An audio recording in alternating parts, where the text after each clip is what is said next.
He's going to get a third term. So Trump 28, Trump is going to be president in 28, and people just ought to get accommodated with that. So what about the 22nd Amendment? There's many different alternatives. At the appropriate time, we'll lay out what the plan is, but there's a plan. We had longer odds in 16 and longer odds in 24 than we got in 28. And President Trump will be the president of the United States, and the country needs him to be president of the United States. We have to finish what we started. Trump is a vehicle. I know this will drive you guys crazy, but he's a vehicle of divine providence. He's an instrument. He's very imperfect. He's not churchy, not particularly religious, but he's an instrument of divine will. And you can tell this of how he's pulled this off. We need him for at least one more term, right? And he'll get that in 28. You're not driving me crazy. I'm trying to understand the coherence of the things you've just told me. On the one hand, you've said the Constitution is fit for purpose.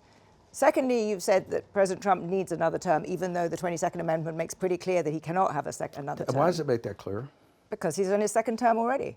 At some point in time, we will make sure we go through, Zanny, and define all those terms. But you will be undermining the spirit of that amendment, even if you find some way around it. If the American people, with the mechanisms we have, put Trump back in office, are the American people tearing up the Constitution? Would that be tearing up? Well, would the American people be going against the spirit of the Constitution, ma'am?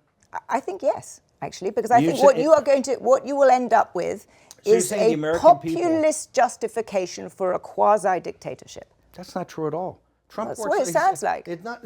Trump is a dictatorship. Did you just see the compromises he had to make on the big, beautiful bill? You see the compromises he has to do on everything, on accommodating Zelensky, on what President Trump. President Trump is nothing but a series of negotiations to kind of keep this thing rolling forward, where he's having trade-offs all the time. Steve, you've just spent the last 20 minutes telling me we have to smash the other side. There's no room for debate. There's no room for compromise. We must smash them. And now you're telling me this is a negotiation. I mean, that's no. I guess that's why it seems to me some kind of tension there. The only way President Trump wins in 2028 and continues to stay in office is by the will of the American people, okay?